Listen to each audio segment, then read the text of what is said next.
ദൈവനാമത്തിന് മഹത്വം ഉണ്ടാകട്ടെ. To reach the unreached എതിൻ T വിയുടെ വേദപഠന ക്ലാസ്സിലേക്ക് എല്ലാ പ്രിയപ്പെട്ടവരെയും ഏറെ സ്നേഹത്തോടെ സ്വാഗതം ചെയ്യുന്നു. നമ്മൾ ഈ ക്വാർട്ടറിൽ പഠിച്ചു വരുന്ന പാഠങ്ങൾ എന്തിനെ അടിസ്ഥാനമാക്കിയാണ് എന്നുള്ളത് നമുക്കെല്ലാവർക്കും അറിയാമല്ലോ. സൂചനകൾ, സാദൃശ്യങ്ങൾ, പ്രതീകങ്ങൾ, വേദപുസ്തകത്തിലെ ബൈബിളിലെ പ്രവചനങ്ങളെ എങ്ങനെ നമുക്ക് പഠിക്കാം എന്നതിനെ ആധാരമാക്കി കഴിഞ്ഞ 12 ആഴ്ചകളിലും പ്രവചനത്തിലെ വലിയ തത്വങ്ങളിൽ തുടങ്ങി നമ്മുടെ മുൻഗാമികളായ പൂർവ്വപിതാക്കന്മാരുടെ ചരിത്രം വരെ അവസാനിക്കുന്ന പാഠങ്ങളാണ് കഴിഞ്ഞ 12 ആഴ്ചകളായി നമ്മൾ പഠിച്ചത്. അതിൻ്റെ ഒരു പൂർത്തീകരണം എന്ന നിലയിൽ വേദപുസ്തകത്തിലെ ചില സംഭവങ്ങളെ കൂടെ ഉൾപ്പെടുത്തിക്കൊണ്ട് അതിൻ്റെ ലക്ഷ്യങ്ങളെയും അതിൻ്റെ മർമ്മങ്ങളെയും നമുക്ക് പഠിപ്പിക്കാനാണ് ഇന്നത്തെ പാഠം ശ്രമിക്കുന്നത്. നമ്മുടെ ഈ 13ാമത്തെ ആഴ്ചയിലെ പാഠത്തിൻ്റെ തലക്കെട്ട് അന്ത്യത്തിലെ സാദൃശ്യങ്ങൾ എന്നാണ്. മനഃപാഠവാക്യം യോന 1:9. അതിന് അവൻ അവരോട്, ഞാനൊരു എബ്രായൻ, കടലും കരയും ഉണ്ടാക്കിയ സ്വർഗീയ ദൈവമായ യഹോവയെ ഞാൻ ഭജിച്ചു വരുന്നു എന്ന് പറഞ്ഞു. പ്രിയപ്പെട്ടവരെ, വേദപുസ്തകത്തിൽ ആദ്യം മുതൽ ദൈവം മനുഷ്യരോട് പറയാൻ ശ്രമിച്ചു കൊണ്ടിരുന്ന ഏക വസ്തുത എന്ന് പറയുന്നത് ഏകസത്യ ദൈവമായ യഹോവയെ ആരാധിക്കുക എന്നതാണ്. ഏദൻ പർദീസയിൽ സകല സൃഷ്ടിജാലങ്ങൾക്കൊപ്പം മനുഷ്യനെയും സൃഷ്ടിച്ച് അതിൻ്റെയൊക്കെയും ഉടയവനും അവകാശിയുമാക്കി ദൈവം മനുഷ്യനെ ആക്കിയിട്ട് മനുഷ്യനോട് ആവശ്യപ്പെട്ട് അത് തുടങ്ങി സന്തതി പരമ്പരകളിലൂടെ നമ്മുടെ പൂർവ്വപിതാക്കന്മാരിലൂടെ ഒരു വലിയ ജനസമൂഹത്തിലൂടെ ചരിത്രം നീങ്ങി നമ്മുടെ അരികിലേക്ക് എത്തിയപ്പോഴും ദൈവം നമ്മോട് ആവശ്യപ്പെടുന്നത് ദൈവത്തെ ഭയപ്പെട്ട് അവന് മഹത്വം കൊടുക്കുക എന്നുള്ളതാണ്. ദൈവത്തെ മറന്നുപോയ ഒരു ജനതയെയും ഒരു വ്യക്തിയെയും ഒരു സമൂഹത്തെയും ഒരു കുടുംബത്തെയും സംരക്ഷിച്ചതായി വേദപുസ്തകത്തിൽ ഒരിക്കലും ഒരിടത്തും രേഖപ്പെടുത്തിയിട്ടില്ല.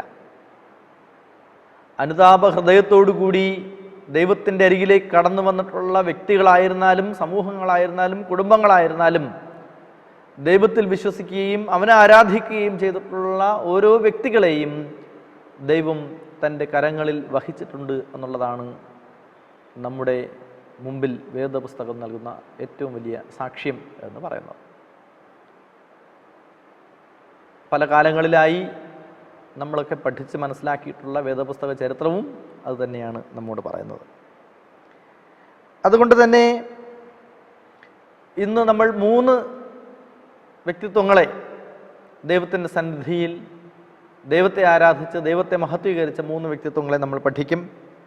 അതിലൊന്ന് വലിയൊരു ദൗത്യവുമായി നിനവയിലേക്ക് പോയ യോനയുടെ ചരിത്രമാണ്. അതിൻ്റെ രഹസ്യമെന്താണ് എന്ന് നമുക്ക് പഠിക്കാനിരിക്കുന്നു. രണ്ടാമത്തേത് ബാബിലോണിൻ്റെ പതനമാണ്. എങ്ങനെയാണ് ബാബിലോണിയ സാമ്രാജ്യം തകർന്നടിഞ്ഞത് എന്നതിനെ പറ്റിയാണ്. മൂന്നാമത്തത് ബാബിലോണിനെ തന്നെ കീഴ്പ്പെടുത്തി ദൈവിക സാമ്രാജ്യത്തിലേക്ക് അനേകം വിശ്വാസ സമൂഹത്തിനെ അടുപ്പിക്കാൻ ശ്രമിച്ച കോരശിൻ്റെ ചരിത്രവും നമുക്ക് പഠിക്കാനുണ്ട്. കർത്താവായ യേശു ക്രിസ്തുവിൻ്റെ വീണ്ടും വരവിന് മുമ്പ് വേദപുസ്തകത്തിലെ മർമ്മങ്ങളെ ഉൾക്കൊള്ളുവാൻ നമുക്കോരോരുത്തർക്കും കഴിയേണ്ടതുണ്ട്. ആ ലക്ഷ്യത്തോടു കൂടി എന്ന് തയ്യാറാക്കിയിരിക്കുന്നതാണ് അന്ത്യത്തിലെ സാദൃശ്യങ്ങളെന്ന ഈ പാഠം. അതിൻ്റെ മനഃപാഠവാക്യം ഒരിക്കൽ കൂടി നമുക്ക് പറയാം. അതിന് അവൻ അവരോട്, ഞാനൊരു എബ്രായൻ, കടലും കരയും ഉണ്ടാക്കിയ സ്വർഗീയ ദൈവമായ യഹോവയെ ഞാൻ ഭജിച്ചു വരുന്നു എന്ന് പറഞ്ഞു. ഈ സാഹചര്യം നമുക്കറിയാം. നിനവയിലേക്ക് ദൈവിക ദൗത്യവുമായി പുറപ്പെട്ട യോന നിനവയിലേക്ക് പോകാതെ തർസീസിലേക്ക് പോകുന്നു. അവൻ കപ്പലിൽ കയറുന്നു. ആ കപ്പൽ കടലിൽ ചാഞ്ചാടി ഉലഞ്ഞു വീഴുമ്പോൾ എല്ലാവരും ഭയപ്പെട്ട് എന്തോ മഹാപാപം ചെയ്ത ആരോ ഈ കപ്പലിലുണ്ട് എന്ന് ചിന്തിച്ചിട്ട് അവർ നറുക്കിടുമ്പോൾ യോനയുടെ പേര് വീഴുന്നു. യോന അന്നേരം കടലിൻ്റെ അടിത്തട്ടിൽ കിടന്നുറങ്ങുകയായിരുന്നു. യോനയെ വിളിച്ചുണർത്തിയപ്പോൾ യോന ആ കപ്പലിലെ യാത്രക്കാരോട് പറഞ്ഞ മറുപടിയാണ്, ഞാനൊരു എബ്രായൻ, കടലും കരയും ഉണ്ടാക്കിയ സ്വർഗീയ ദൈവമായ യഹോവയെ ഞാൻ ഭജിച്ചു വരുന്നു. എൻ്റെ തുടർച്ചയുണ്ട്. എന്താണ് ആ തുടർച്ച? ഞാൻ അവൻ്റെ നിർദ്ദേശം അനുസരിക്കാതെ ആണ് തർശീസിലേക്ക് പോകുന്നത്. നിങ്ങളെല്ലാവരും എന്നെ എടുത്ത് കടലിലേക്ക് ഇടുക. അങ്ങനെയാണ് യോന തിമിംഗലത്തിൻ്റെ വായ്ക്കുള്ളിലേക്ക് എത്തുന്നത്. പ്രിയമുള്ളവരെ, ചരിത്രം നമ്മൾ പഠിക്കുമ്പോൾ ചരിത്രം നമ്മോട് പറയുന്ന ചില സത്യങ്ങളുണ്ട്. ആ സത്യം വേദപുസ്തക ചരിത്രം എപ്പോഴും ദൈവത്തിനെ ആധാരമാക്കിയതാണ്. നമ്മളിതിനെ കഥകളായോ കടങ്കഥകളായോ കേട്ടുകേൾവികളായോ പഠിക്കുകയാണെങ്കിൽ ഒരുപക്ഷേ മാനുഷികമായ അർത്ഥതലങ്ങളിൽ നിന്നുകൊണ്ട് മാത്രമേ നമുക്കതിനെപ്പറ്റി ചിന്തിക്കാൻ കഴിയുകയുള്ളൂ. അതിനുമപ്പുറം ദൈവം പകർന്നു തരുന്ന ഒരു ആത്മീയ തലമുണ്ട് വേദപുസ്തകത്തിലെ ഓരോ പ്രവചന ഭാഗങ്ങൾക്കും, വേദപുസ്തകത്തിലെ ഓരോ ചരിത്ര സംഭവങ്ങൾക്കും. അതിൻ്റെയൊക്കെ പിന്നിൽ ഒരു വലിയ ജനസമൂഹത്തിനെ ദൈവം എങ്ങനെയാണ് തൻ്റെ അരികിലേക്ക് അടുപ്പിച്ചത് എന്നതും ഉണ്ട്. ഈ പാഠം പഠിച്ചു കഴിയുമ്പോൾ നമ്മളോട് തന്നെ ചോദിക്കേണ്ട ചില ചോദ്യങ്ങൾ അവശേഷിക്കും. അത് പാഠാവസാനം നമുക്ക് ചർച്ച ചെയ്യാം. എല്ലാവർക്കും സ്നേഹത്തോടെ ഈ പാഠത്തിലേക്ക് സ്വാഗതം. നമ്മളിന്ന് വേദപുസ്തകത്തിലെ അന്ത്യത്തിലെ സദൃശ്യങ്ങളെക്കുറിച്ച് പഠിക്കാൻ പോവുകയാണ്. ഏറെ സ്നേഹത്തോടെ എല്ലാവരും ഒരിക്കൽ കൂടി ഞാൻ സ്വാഗതം ചെയ്യുന്നു.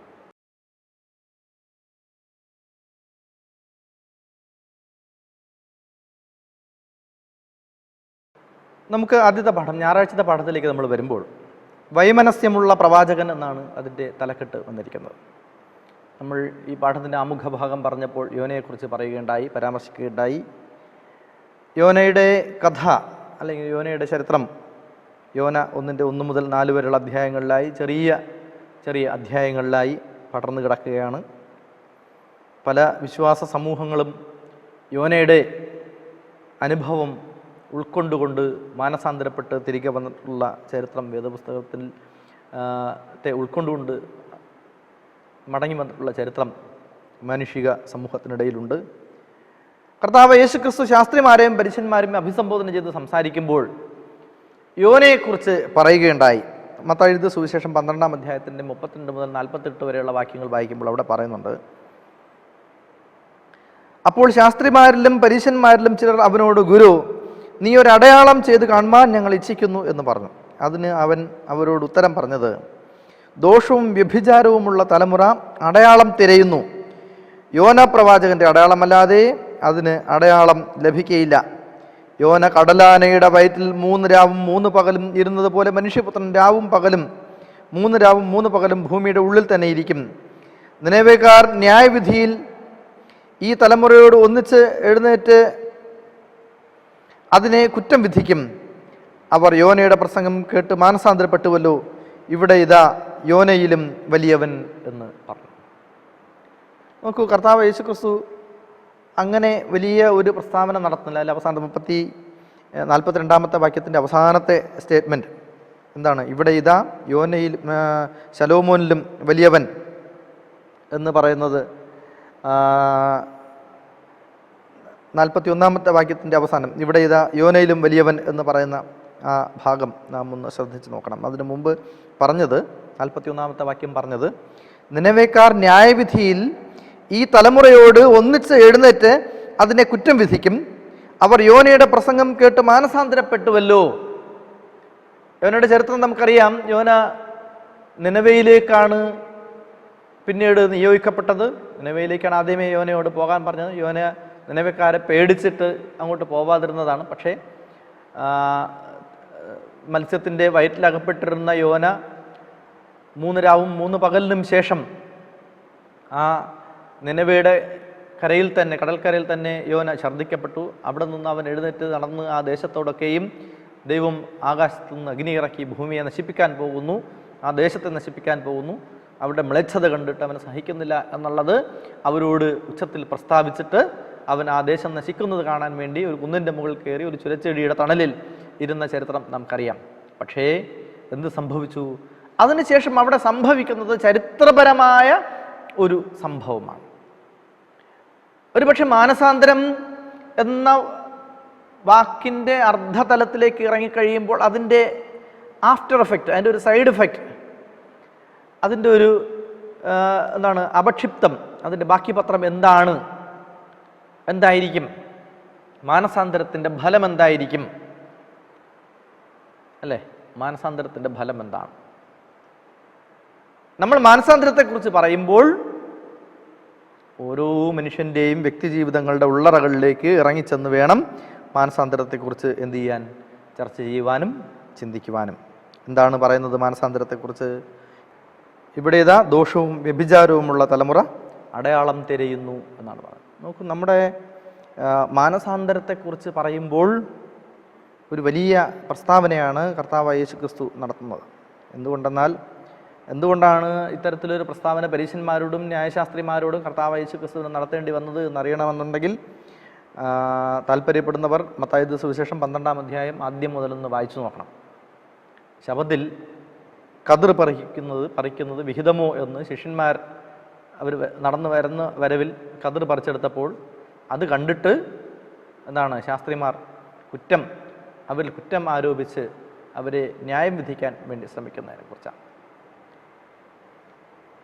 അതായത് കിണ്ടികിണ്ണങ്ങളുടെ പുറമല്ല വെടിപ്പാക്കേണ്ടത്, അതിൻ്റെ അകമാണ് വെടിപ്പാക്കേണ്ടത്. പുറമേ കാണാൻ ഭംഗിയുള്ളതായിരിക്കണം എന്ന് നമ്മൾ വാശി പിടിച്ചിട്ട് കാര്യമില്ല. അതിൻ്റെ അകം വെടിപ്പാക്കണം. അകം വെടിപ്പും ശുദ്ധിയുമുള്ളതായിരുന്നാൽ മാത്രമേ ആരിലും നന്മ ആരോപിക്കാൻ കഴിയൂ. അതാണ് അകം വെടിപ്പാകുന്നതാണ് മാനസാന്തരം. അവനവൻ്റെ പാപങ്ങളെക്കുറിച്ചും അവനവൻ്റെ തെറ്റുകളെക്കുറിച്ചുമുള്ള ബോധ്യമുണ്ടായി അകം വെടിപ്പാകുന്നതിനെയാണ് മാനസാന്തരം എന്ന് പറയുന്നത്. യോനയെ ദൈവം ആ ദേശത്തേക്ക് അയച്ചുവെങ്കിൽ ദൈവത്തിന് അവിടെ കൃത്യമായ ഒരു ദൗത്യം ഉണ്ടായിരുന്നു എന്ന് നമ്മൾ മനസ്സിലാക്കുക. ആ ജനതയോട് മാനസാന്തരപ്പെടാൻ പറയാനാണ് യോനയെ അയച്ചത്. അതിൻ്റെ ബാക്കിയാണ് അവിടെ ഒരു ഇഫ് ഉണ്ട്. ഇഫ് ദേ ആർ നോട്ട്, അവർ മാനസാന്തരപ്പെട്ടില്ലെങ്കിൽ ദർ ഈസ് പണിഷ്മെന്റ്, അവർക്കെന്തുണ്ട്? ശിക്ഷ ഉണ്ട്. മാനസാന്തരപ്പെട്ട് കഴിഞ്ഞാൽ മാനസാന്തരപ്പെട്ട ഒരു പാപിയെക്കുറിച്ച് സ്വർഗം സന്തോഷിക്കുന്നു എന്നാണ് വേദപുസ്തകം പറയുന്നത്. അതൊരു വ്യക്തിയായാലും ഒരു കുടുംബമായാലും ഒരു സമൂഹമായാലും ഒരു ദേശമായാലും ഒരു രാഷ്ട്രമായാലും അങ്ങനെ തന്നെ എന്ന് നിനവേക്കാരുടെ അനുഭവം നമ്മോട് വിളിച്ചു പറയുന്നു. നോക്കൂ, ഇത് അന്ത്യകാലഘട്ടത്തിൽ ഇതിൻ്റെ പ്രാധാന്യം എന്താണ്? ദൈവത്തെ ഭയപ്പെട്ട് അവന് മഹത്വം കൊടുപ്പിൻ, അവൻ്റെ ന്യായവിധിയുടെ നാഴിക വന്നിരിക്കുന്നു, അവൻ്റെ ന്യായവിധിയുടെ നാഴിക വന്നിരിക്കുന്നു, അവൻ്റെ ന്യായവിധിയുടെ നാഴിക വന്നിരിക്കുന്നു എന്ന് 1000 വട്ടം ഓരോ മനുഷ്യൻ്റെ ചെവിയിലേക്കും വിളിച്ചു പറഞ്ഞിട്ടും ആളുകൾ കേൾക്കുന്നതല്ലാതെ അവർ ഉൾക്കൊള്ളുന്നില്ല. ഒരു ചെവി കൂടെ കേട്ട് മറു ചെവി കൂടെ കളയുന്നു എന്ന് നമ്മൾ നാട്ടുഭാഷ വേണമെങ്കിൽ പറയാം. അതല്ലെങ്കിൽ ഒരു ചെവി കൂടെ കേൾക്കുന്നു, കേട്ടത് അവിടെ കൂടെ തന്നെ എന്ത് ചെയ്യുന്നുണ്ട്? റീബൗണ്ട് ചെയ്യുകയാണ്, തിരിച്ചു പോവുകയാണ്. ആളുകൾ അതിനെ ഉൾക്കൊള്ളുന്നില്ല. മാനസാന്തരപ്പെടുക എന്ന് പറഞ്ഞാൽ ദൈവത്തെ ഭയപ്പെട്ടവന് മഹത്വം കൊടുക്കുക എന്നാണ്. അവൻ്റെ സന്നിധിയിലേക്ക് കടന്നു ചെല്ലുക എന്നാണ്. അവൻ ആരാണ് എന്ന് മനസ്സിലാക്കുക എന്നാണ്. വേദപുസ്തകത്തിൽ എത്ര സ്ഥലങ്ങളിൽ പല വിധത്തിൽ ദൈവം പറഞ്ഞിട്ടുള്ള കാര്യം എന്താണ്? മിണ്ടാതിരുന്ന് ഞാൻ ദൈവമെന്ന് നിങ്ങൾ അറിഞ്ഞുകൊള്ളുവിൻ എന്നാണ്. ആ ഒരു തിരിച്ചറിവുണ്ടാകുന്നതിനെയാണ് എന്ന് പറയുന്നത് മാനസാന്തരം എന്ന് പറയുന്നത്. ദൈവം ആരാണ് എന്ന് മനസ്സിലാക്കുന്നതിനെയാണ് മാനസാന്തരം എന്ന് പറയുന്നത്. നാം നമ്മുടെ വിശ്വാസത്തെക്കുറിച്ച് പ്രഭാഷണങ്ങളും നടത്തുമ്പോഴും മറ്റുള്ളവരെ ഉപദേശിച്ചും ശാസിച്ചും നന്നാക്കാൻ വേണ്ടി നാം ഇറങ്ങിത്തിരിച്ചിരിക്കുമ്പോഴും നമ്മൾ സ്വയം മനസ്സിലാക്കേണ്ട, ഓരോ വ്യക്തിയും സ്വയം മനസ്സിലാക്കേണ്ട കാര്യമാണ് നമ്മുടെ ഓരോരുത്തരുടെയും ജീവിതത്തിൻ്റെ ആത്മീയ ബലം ഉണ്ടാകുവാൻ എന്ത് ചെയ്യുക? നാം ദൈവത്തിൻ്റെ അരികിലേക്ക് കടന്നു. വെളിപ്പാട് പുസ്തകം 18-ാം അധ്യായത്തിൻ്റെ 4-ാമത്തെ വാക്യം ഇങ്ങനെ പറയുന്നു. എന്താണ്? എൻ്റെ ജനമായുള്ളവരെ അവളെ വിട്ടു പോരുവിൻ. അതാരാണ്? ലോകത്തിൻ്റെ പ്രഭുക്കന്മാർ, ലോകത്തിൻ്റെ രാജാക്കന്മാർ, ലോകത്തിൻ്റെ അധിപതികളായി നിന്നുകൊണ്ട് വാഴ്ചകളും അധികാരങ്ങളും അടക്കി ഭരിച്ചുകൊണ്ട് സ്വർലോകത്തിലെയും ഭൂലോകത്തിലെയും സകലമാന മനുഷ്യരെയും വെല്ലുവിളിച്ചുകൊണ്ട്, സകലമാന അംശങ്ങളെയും വെല്ലുവിളിച്ചുകൊണ്ട് ലോകത്തിൽ അധികാരം നടത്തുന്ന അഹങ്കാരവർഗമുണ്ട്. അവരോട് പറയുകയാണ് എന്ത് ചെയ്യുക? ദൈവത്തെ ഭയപ്പെട്ട് അവന് മഹത്വം കൊടുപ്പിൻ, അവൻ്റെ നാഴിക വന്നിരിക്കുന്നു. ആകാശവും ഭൂമിയും സമുദ്രവും നീറുകളും ഉണ്ടാക്കിയവനെ നമസ്കരിപ്പിൻ എന്ന് അത്യുച്ചത്തിൽ വിളിച്ചു പറഞ്ഞ ഒന്നാം ദൂതൻ്റെ ദൂത്. ദൈവത്തെ യോന ചെന്ന് നിനവേൽ പറഞ്ഞതും ഇത് തന്നെയാണ്. എന്താണ്? പക്ഷെ യോന പോകാനൊരു വൈമനസ്യം കാണിച്ചു. അതാണ് വൈമനസ്യമുള്ള പ്രവാചകൻ എന്ന് പറയുന്നത്. പോകാനൊരു വൈമനസ്യം കാണിച്ചു. അതിന് കാരണം എന്ന് പറയുന്നത് നിനവേക്കാർ അത്രമാത്രം ദുഷ്ടന്മാരും എന്താണ് കരുത്തന്മാരും ഒക്കെ ആയിരുന്നു എന്ന് പേടിച്ചിട്ടാണ് യോന എന്ത് ചെയ്തത് അങ്ങോട്ട്. പക്ഷേ യോന പിന്നീട് ആ ജനം നശിക്കുന്നത് കാണാൻ വേണ്ടി അതിന് മലമേൽ കയറി ഇരുന്നുവെന്നും നമുക്ക് കാണാൻ കഴിയും. നോക്കൂ, യോനയുടെ സ്വഭാവത്തിൻ്റെ രണ്ട് വൈരുദ്ധ്യങ്ങളുണ്ട് ഇതിൽ. ഒന്ന്, യോന ആദ്യം ദൈവത്തിൻ്റെ കൽപ്പന അനുസരിച്ചില്ല, ദൈവത്തെ ഭയപ്പെട്ടില്ല, അല്ലെ ദൈവത്തിൻ്റെ വാക്കിനെ ഉൾക്കൊള്ളാൻ അതിൻ്റെ തീവ്രത ഉൾക്കൊണ്ടില്ല. അവനെ പറഞ്ഞയച്ചവൻ ദൈവമാണ് എന്ന് അവൻ തിരിച്ചറിഞ്ഞില്ല. അങ്ങനെ പല പ്രശ്നങ്ങളുണ്ട് അതിൽ. അതൊക്കെ മനസ്സിലാക്കാതെയാണ് യോന എന്ത് ചെയ്തത്? തർശീസിലേക്ക് പോയത്. ആ ഒരു വൈമനസ്യം കാണിച്ച പ്രവാചകനെ കുറിച്ചാണ് ഈ ഭാഗത്ത് നമുക്ക് പരിചയപ്പെടുത്തി തരുന്നത്.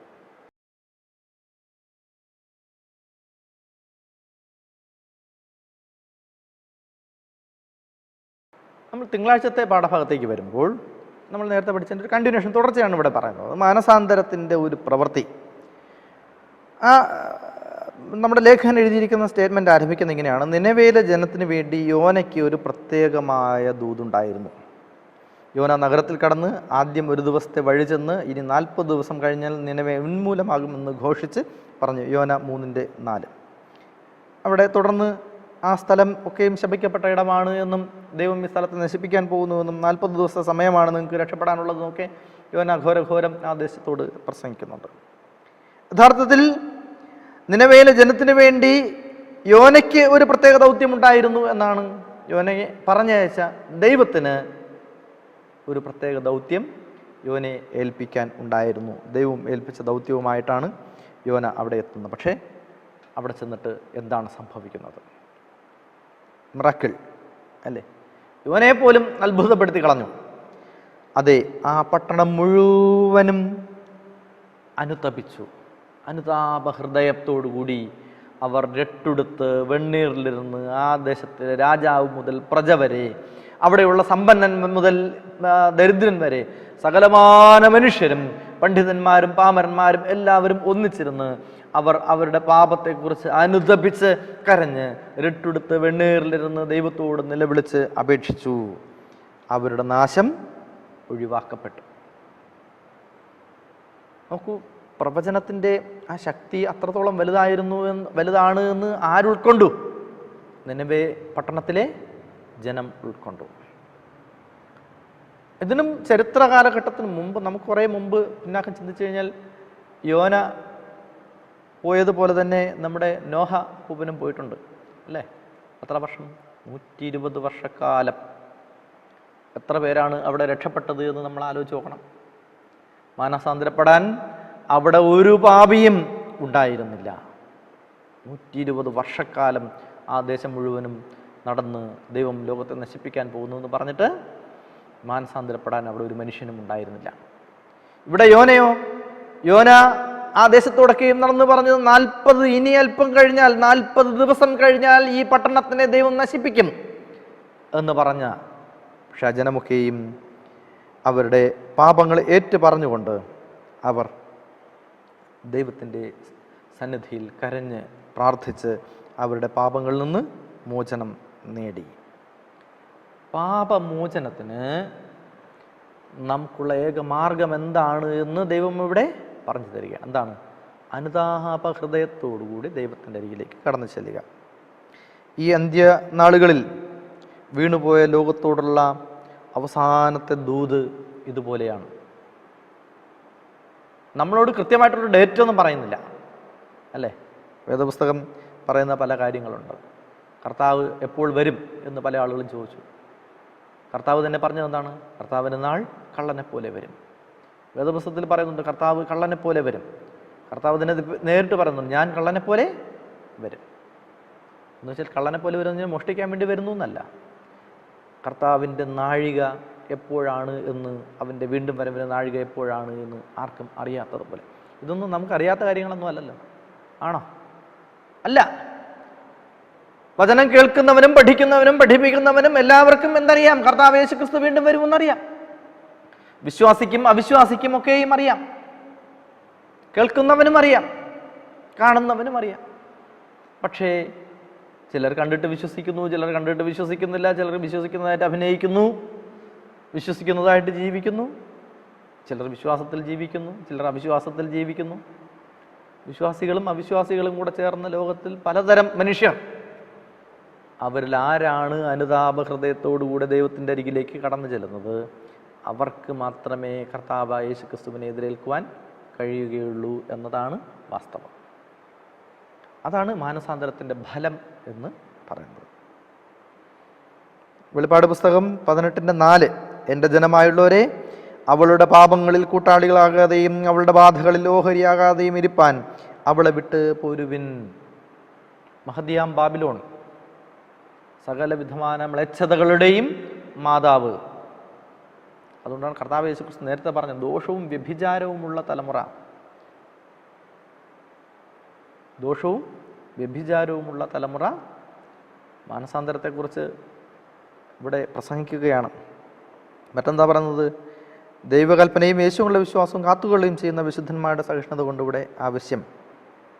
അപ്പോൾ ദൈവത്തെയാണോ നമ്മൾ ആരാധിക്കുന്നത്, ദൈവത്തിൻ്റെ പ്രതിമകളെയാണോ ആരാധിക്കേണ്ടത് എന്നുള്ളത് മനുഷ്യൻ സ്വയം വിചിന്തനം ചെയ്യണം. ഇത് കേൾക്കുന്ന ഓരോ മനുഷ്യനും സ്വയം ചിന്തിക്കുക. ദൈവത്തിൻ്റെ പ്രതിമകളല്ല ആരാധിക്കേണ്ടത്. ദൈവത്തിന് അങ്ങനെ പ്രതിമകളില്ല. കാരണം ആരും ഒരു നാളും ദൈവത്തെ കണ്ടിട്ടില്ല. പിന്നെ കാണാത്ത ദൈവത്തിനെ എങ്ങനെയാണ് മനുഷ്യൻ ഉണ്ടാക്കുന്നത്? കാണാത്ത ദൈവത്തിനെ എങ്ങനെയാണ് ഉണ്ടാക്കുന്നത്? മോശ മലമുകളിൽ നിന്ന് കൽപ്പനകളുമായി താഴോട്ടിറങ്ങി വരുന്ന സമയത്ത് അഹരോൻ ഉണ്ടാക്കിയ കാളക്കുട്ടിയുടെ മുമ്പിൽ നിന്ന് ആരാധിക്കുന്ന ജനസമൂഹത്തെയാണ് കണ്ടത്. അവർക്ക് അന്നേരം കാളക്കുട്ടിയായിരുന്നു ദൈവം. വേദപുസ്തകം പറയുന്നത്, ഞാനല്ലാതെ അന്യദൈവങ്ങൾ നിനക്ക് ഉണ്ടാകരുത്. ദൈവം ഒന്നാമത്തെ കൽപ്പന എഴുതി ഇങ്ങനെ കൊടുത്ത് താഴെ എത്തുന്നതിന് മുമ്പ് മനുഷ്യൻ ഒന്നാമത്തെ കൽപ്പന ലംഘിച്ചു. ഞാനല്ലാതെ അന്യദൈവങ്ങൾ നിനക്കുണ്ടാകരുത്. മീത് സ്വർഗത്തിലെങ്കിലും താഴെ ഭൂമിയിലെങ്കിലുള്ള യാതൊന്നിൻ്റെയും പ്രതിമ അരുത്. അതിനെ നമസ്കരിക്കരുത്, അതിനെ ആരാധിക്കരുത്. ഏകസത്യ ദൈവമായ എന്നെ തന്നെ ആരാധിക്കുക. കർത്താവ് യേശു ക്രിസ്തുവിനെ, യഹോവയായ ദൈവത്തിനെ ആരാധിക്കുക എന്നുള്ളതാണ് നമുക്കവിടെ ദൈവം പറയുന്ന കൽപ്പന എന്നുള്ളത്. അപ്പോൾ ദൈവത്തെ ആരാധിക്കുമ്പോൾ നമ്മിലുണ്ടായിരിക്കേണ്ട പ്രവണതകൾ, നമ്മിലുണ്ടായിരിക്കേണ്ട ചിന്തകൾ എന്ന് പറയുന്നത്, ദൈവമാണ് സകല പ്രപഞ്ചത്തെയും സൃഷ്ടിച്ചത്. അവനല്ലാതെ മറ്റാർക്കും നമ്മെ രക്ഷിപ്പാനും കഴിയില്ല, നമ്മളെ ശിക്ഷിപ്പാനും കഴിയില്ല എന്ന് നാം ഉറച്ച് വിശ്വസിച്ചുകൊണ്ട് അവൻ്റെ സന്നിധിയിലേക്ക് കടന്നു ചെല്ലുക. നിനവേ പട്ടണത്തിലെ ജനം അങ്ങനെ ചെയ്തു. അവർക്ക് മാനസാന്തരത്തോടുകൂടി അവർ കടന്നു ചെന്നപ്പോൾ അവർക്ക് സകലമായ അഹങ്കാരങ്ങളെയും വിട്ടുമാറി നടന്നപ്പോൾ അവർക്ക് അനുഗ്രഹം കിട്ടി. അവരെന്തെല്ലാം പാപങ്ങൾ ഏറ്റു പറഞ്ഞിട്ടുണ്ടാവും. നമ്മൾ ആലോചിച്ചു, ഒരു മനുഷ്യൻ എന്തെല്ലാം പാപങ്ങൾ ദൈവത്തിൻ്റെ സന്നിധിയിൽ ഏറ്റു പറയാൻ ഉണ്ടാവും. അവർ കൊല ചെയ്തതിനെക്കുറിച്ചോ, അവർ വ്യഭിചാരം ചെയ്തതിനെക്കുറിച്ചോ, അവർ മോഷ്ടിച്ചതിനെക്കുറിച്ചോ, അവർ മോഹിച്ചതിനെക്കുറിച്ചോ, അവർ അപ്പനന്മാരെ സ്നേഹിക്കാതിരുന്നതിനെക്കുറിച്ചോ, 10 കൽപ്പനകളെക്കുറിച്ചും അവർക്ക് പറയാനുണ്ടാവും. അതൊക്കെ അല്ലാതെ അവർ അഹങ്കരിച്ചതിനെക്കുറിച്ച്, അവർ അനുതാപം കാണിക്കാത്തതിനെക്കുറിച്ച്, അവർ കരുണ കാണിക്കാത്തതിനെക്കുറിച്ച്, അവർ ദയ കാണിക്കാത്തതിനെക്കുറിച്ച്, അവർ ഭള്ളു പറഞ്ഞതിനെക്കുറിച്ച്, എന്തെല്ലാം കാര്യങ്ങൾ അവർക്ക് ഒരു മനുഷ്യന് ദൈവത്തോട് മാപ്പപേക്ഷിക്കാനുണ്ട് അല്ലേ? അതാണ് ഞാൻ നേരത്തെ പറഞ്ഞത്. വേദപുസ്തകം തന്നെ പറയുന്നത്, മനുഷ്യൻ പുറമേ വെള്ളയും ഇട്ട് അല്ലെങ്കിൽ നമ്മുടെ വേഷവിധാനങ്ങൾ കൊണ്ട് ദൈവത്തെ മഹത്വീകരിച്ചിട്ട് കാര്യമില്ല. അല്ല ദൈവം പ്രസാദിക്കുന്നത്. അവൻ നമ്മുടെ ഹൃദയങ്ങളെ വിചിന്തനം ചെയ്യുന്നവൻ, ഹൃദയങ്ങളെ. അതുകൊണ്ടാണ് കിണ്ടികിണ്ണങ്ങളുടെ പുറം വെടിപ്പാക്കുകയല്ല വേണ്ടതിൻ്റെ അകം കഴുകി അതിനകത്ത് പിടിച്ചിരിക്കുന്ന ക്ലാവൊക്കെ കഴുകി ശുദ്ധീകരിക്കണം എന്ന് പറഞ്ഞു. നമ്മുടെ ഹൃദയത്തിൻ്റെ മനസ്സിന് ഉണ്ടാകുന്ന അന്തരമാണ് മാനസാന്തരം. മനസ്സിനെ ശുദ്ധീകരിക്കുക എന്ന സന്ദേശമാണ് ഈ ഭാഗത്ത് ദൈവം നമുക്ക് പകർന്നു തരുന്നത്.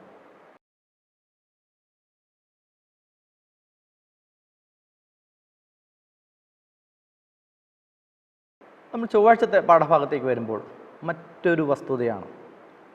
യോനയെയും നിനവേ പട്ടണത്തിൻ്റെയും മാനസാന്തരത്തെക്കുറിച്ച് മാറ്റിയിട്ട് അടുത്തൊരു സംഭവത്തെക്കുറിച്ച് പറയും. നമുക്ക് വളരെ സുപരിചിതമായ ദാനിയേൽ പ്രവചനത്തിലെ ഒരു ചരിത്ര സംഭവമാണ് നമുക്ക് ഇവിടെ പഠിക്കാനുള്ളത്. ദാനിയേലിൻ്റെ പ്രവചനത്തിൽ നിരവധി രാജാക്കന്മാരുടെ ചരിത്രം നമുക്ക് പറഞ്ഞു തന്നിട്ടുണ്ട്. ആ രാജാക്കന്മാരൊക്കെയും ബാബിലോണിയ സാമ്രാജ്യത്തിൻ്റെ അല്ലെങ്കിൽ ബാബിലോൺ പട്ടണത്തിൻ്റെ ഒരു വലിയ വളർച്ചയ്ക്കും തളർച്ചയ്ക്കും കാരണമായ രാജാക്കന്മാരാണ്. നമ്മുടെ ലേഖകൻ നമ്മോട് പറഞ്ഞു, നിനവേ പട്ടണം മേദ്യരും ബാബിലോണിയരും കൂടി സംയോജിച്ച സൈന്യത്താൽ പരാജിതമാക്കപ്പെട്ടതിന് ശേഷം ബാബിലോൺ ഒരു പുത്തൻ ഉണർവ് അനുഭവിച്ചു. അതിനു മുമ്പ് അവരുടെ നിയമദാതാവായ ഹമ്മുറാബിയുടെ ദിനങ്ങൾ മുതൽ അത്രയും നല്ലൊരു ഉണർവ് ആ പട്ടണത്തിൽ ഉണ്ടായിട്ടില്ല. അശൂര്യരുടെ കടന്നാക്രമങ്ങളിൽ നിന്നെല്ലാം ഇപ്പോൾ സ്വസ്ഥനായ നെബൂഖദ്നേസറിൻ്റെ കീഴിൽ ബാബിലോൺ പട്ടണം സാമ്പത്തികമായും സ്വാധീനം ചെലുത്താൻ കഴിവുള്ളതായി വളർന്നു. അയൽ രാജ്യങ്ങൾ അസൂയയോടെ അവരുടെ ആധിപത്യത്തെ അംഗീകരിക്കത്തക്കതായ സ്ഥാനത്തായി. അവൾ ലോകത്തിലെ രാജ്ഞിയായിരുന്നു. അത് കാരണം അഭിവൃദ്ധിപ്പെടാൻ ആഗ്രഹിച്ചതായ രാജ്യങ്ങൾ അവരുടെ കൂറ് അവളോട് പ്രഖ്യാപിച്ചു. ആരോട് പ്രഖ്യാപിച്ചു? ബാബിലോൺ സാമ്രാജ്യത്തോട് പ്രഖ്യാപിച്ചു. നെബൂഖദ്നേസർ രാജാവിൻ്റെ ഭരണകാലഘട്ടത്തിന് ശേഷം അദ്ദേഹത്തിൻ്റെ ഭരണ തുടർച്ചയായി നെബൂഖദ്നേസറിൻ്റെ പിൻഗാമിയും അദ്ദേഹത്തിൻ്റെ രാജ്യത്തിൻ്റെ രാജാവായി വാഴിക്കപ്പെട്ടതുമായ വ്യക്തി ബെൽസസറാണ്. ബെൽസസറിൻ്റെ കാലഘട്ടത്തിൽ അവിടെ വലിയൊരു സംഭവം ഉണ്ടായി. നമുക്ക് ദാനിയേലിൻ്റെ പ്രവചനം 5-ാം അധ്യായം വായിക്കുമ്പോൾ നമുക്ക് ആ സംഭവം എന്താണ്, അത് നമുക്ക് നൽകുന്ന ദർശനം എന്താണ് എന്ന് നമുക്ക് മനസ്സിലാക്കാം. ഞാനിത് പറഞ്ഞു വന്നപ്പോൾ തന്നെ ഒരുപക്ഷെ നമ്മുടെ ഓരോരുത്തരുടെ മനസ്സിൽ ഒരു പ്രസ്താവന ഇങ്ങനെ തെളിഞ്ഞു പോയിട്ടുണ്ടാകും. ഒരുപാട് പ്രാവശ്യം പല പ്രസംഗങ്ങളിലും പാഠങ്ങളിലും ഒക്കെ നമ്മൾ പഠിക്കുകയും കേൾക്കുകയും ചെയ്തിട്ടുള്ളതായ ഒരു വാക്യം. ദാനിയേലിൻ്റെ 5-ാമത്തെ അധ്യായം ആരംഭിക്കുന്ന ഇങ്ങനെയാണ്: ബെൽസസർ രാജാവ് തൻ്റെ മഹത്തുക്കളിൽ 1000 പേർക്കൊരു വലിയ വിരുന്ന് ഒരുക്കി അവർ കാണുക വീഞ്ഞു കുടിച്ചു. ആ വലിയ ഉത്സവത്തിൻ്റെ പ്രത്യേകത എന്ന് പറയുന്നത്, ആ ഉത്സവത്തിന് അല്ലെങ്കിൽ അവൻ ഒരുക്കിയതായ ആ വിരുന്നിന് ഭക്ഷണം കൊടുക്കാൻ വേണ്ടി യെരുശലേം ദേവാലയത്തിലെ പാത്രങ്ങൾ, യെരുശലേമിലെ മന്ദിരത്തിൽ നിന്ന് എടുത്തുകൊണ്ടുവന്ന പൊൻവെള്ളി പാത്രങ്ങൾ രാജാവും മഹത്തുക്കളും അവൻ്റെ ഭാര്യമാരും വെപ്പാട്ടികളും അവയിൽ കുടിക്കേണ്ടതിനായി കൊണ്ടുവരുവാൻ കൽപ്പിച്ചു. വലിയ ദോഷം സംഭവിക്കുകയാണ്. അങ്ങനെ യെരുശലേം ദേവാലയത്തിൻ്റെ മന്ദിരത്തിലെ പാത്രങ്ങൾ കൊണ്ടുവന്നു. അവരൊക്കെയും അതിൽ നിന്ന് കുടിച്ചു. അവർ കുടിച്ചുകൊണ്ടിരിക്കുന്ന സമയത്ത് അവിടെ മുമ്പിലുണ്ടായിരുന്ന താമ്രവും ഇരുമ്പും മരവും കല്ലും കൊണ്ടുള്ള ദേവന്മാരെ സ്തുതിച്ചു. നോക്ക് എത്ര തെറ്റുകൾ അവിടെ അവർ ചെയ്യുന്നുണ്ട് എന്ന് നമുക്ക് എണ്ണി എണ്ണി പറഞ്ഞു തരുന്നുണ്ട്. എന്താണ്? ഒന്ന്, ബെൽസസർ അവരുടെ മഹത്തുക്കളെല്ലാവരെയും വിളിച്ച് ഒരു വലിയ മദ്യസൽക്കാരം നടത്തുകയാണ്. ആ മദ്യസൽക്കാരത്തിലേക്ക് അവർക്ക് ഒഴിച്ചു കുടിക്കാൻ പാത്രം എവിടെ നിന്നാണ് എടുത്തുകൊണ്ട് വരുന്നത്?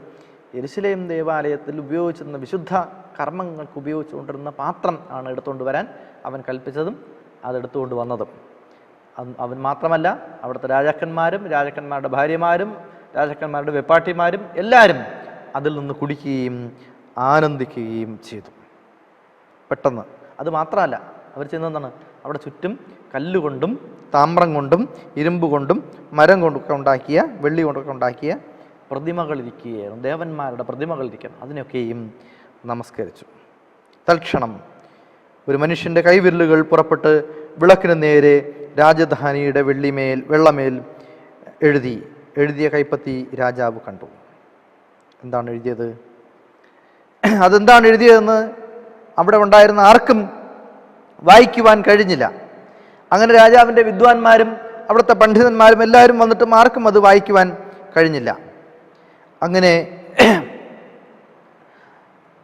ഈ ബെൽസസർ രാജാവിൻ്റെ ചടങ്ങിലേക്ക് ദാനിയേൽ എന്ന്, ബേൽഷസർ എന്ന് പേര് വിളിച്ച ദാനിയേൽ ബുദ്ധിയും അറിവും സ്വപ്ന വ്യാഖ്യാനവും ഗൂഢാർത്ഥ വാക്യ പ്രദർശനവും സംശയഛേദനവും കണ്ടിരിക്കയാൽ രാജാവ് അവനെ മന്ത്രവാദികൾക്കും ആഭിചാരകന്മാർക്കും കൽദയർക്കും ശകുനവാദികൾക്കും അധിപതിയാക്കി വെച്ചു.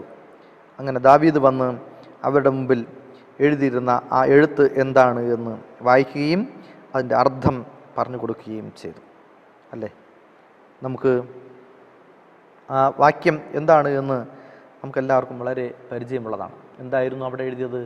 മെനെ മെനെ തെക്കേൽ ഊഫർസീൻ എന്നാണ് അവിടെ എഴുതിയിരുന്നത്. അതായത് സ്വർഗസ്ഥനായ പിതാവ് നിന്റെ രാജ്യത്വത്തിനെ അളന്ന് അതിനെ തൂക്കി, എന്താണ് അതിൻ്റെ അർത്ഥമാവിത്? മെനെ എന്ന് വെച്ചാൽ ദൈവം നിന്റെ രാജ്യത്വം എണ്ണി അതിന് അന്തം വരുത്തിയിരിക്കുന്നു. തെക്കേൽ എന്ന് വെച്ചാൽ തുലാസിൽ നിന്നെ തൂക്കി നിന്നെ കുറവുള്ളവനായി കണ്ടിരിക്കുന്നു. പെറേസ് എന്ന് വെച്ചാൽ നിന്റെ രാജ്യം വിഭാഗിച്ച് മേദ്യർക്കും പാർസികൾക്കും കൊടുത്തിരിക്കുന്നു. അപ്പോൾ ബെൽസേസറിൻ്റെ കൽപ്പനയാൽ അവൻ ദാനിയേലിന് ധൂമ്ര വസ്ത്രവും കഴുത്തിൽ പൊന്മാലയും ധരിപ്പിച്ച് അവൻ രാജ്യത്തിലെ മൂന്നാമനായി വാഴുമെന്ന് അവനെക്കുറിച്ച് പ്രസിദ്ധമാക്കി.